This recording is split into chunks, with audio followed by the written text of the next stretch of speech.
Vaig arribar al vespre abans del referèndum amb la intenció de fer activitats, que deien. Hi havia un curs de papiroflèxia que m'interessava molt.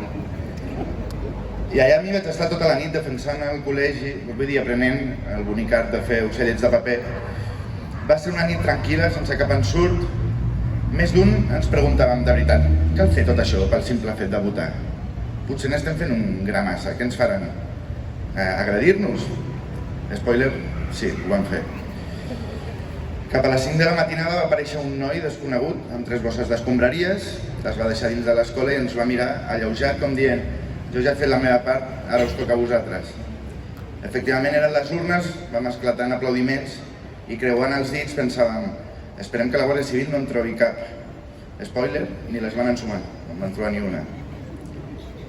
Potser no eren les urnes més maques, però eren perfectes per allò que haurien de ser, per allò que hauria de ser tan senzill, que és votar. Tant és que cert exalcalde de certes ciutats se'n fotés de les urnes, tirant de masclisme, dient la meva dona en té una igual per la roba bruta, és igual això. Per a nosaltres eren perfectes aquelles urnes, tots ens van fer fotos amb elles i ens van posar a organitzar les taules, les meses.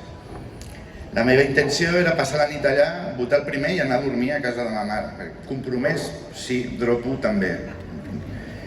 Però com que no van aparèixer els membres de les meses vaig acabar sent president d'una. Mai havia vist gent fent cua per votar 4 hores abans d'obrir-se els col·legis. Com tampoc he vist mai gent emocionant-se al ficar un paper a una urna. Era molt estrany. Les primeres notícies d'agressions per part dels cossos policials de l'Estat van començar a arribar. Tot i així, el tràfic de gent no ens permetia mirar massa les xarxes socials, però no calia, la cara de la gent, dels meus veïns, dels meus amics del barri, cada cop eren més serioses. I d'entre totes les cares, la de la meva mare, que tot i que em somreia orgullosa, cada cop que creuàvem mirades, no amagava una preocupació cada cop més gran. Li vaig dir que marxés a casa pel que pogués passar i em va dir si tu et quedes, jo també. La gent ens mirava com a herois, però per nosaltres els herois eren ells i elles, la gent. Gent gran, majoritàriament, al meu barri, fent pinya, defensant les urnes, defensant-nos els uns als altres. Vaig pensar, si vosaltres us quedeu, jo també. El dia va ser llarguíssim, tot i alguns rumors, els salvatges no van venir a la nostra escola. Un cop fet el recompte, els veïns, els amics, la gent continuava a la porta. Encara ressona dins del meu cap l'aplaudiment que ens va dedicar.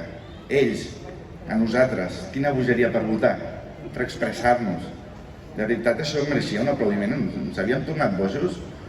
Un altre spoiler, potser una mica sí, però quina bogeria tan maca, no? Ja a casa vaig posar la tele i tota l'alegria que tenia es va esvair. Per primera vegada vaig veure les agressions, no m'ho podia creure, de fet encara avui ja no m'ho crec. Veïns com els meus sent colpejats per bèsties enviades per l'Estat per evitar que votéssim, per evitar que ens expresséssim. En aquell moment destrossat me'n vaig anar al llit. Després de veure aquelles imatges no m'importava conèixer els resultats, perquè ja no anava de guanyar sinó de resistir. Però no oblideu, malgrat tot vam votar, ens vam expressar i ho farem totes les vegades que calgui. L'1 d'octubre ens va canviar a tots i aquest canvi no es pot aturar, perquè quan anem plegats som imparables. Demà també farà 2 anys que no surto de casa sense això, que és una brida de l'urna que jo custodiava. La porto per no oblidar. No tot allò que ens van fer, ens fan i malauradament ens continuaran fent, la porto per no oblidar allò que nosaltres som capaços de fer. No defallim, moltes gràcies.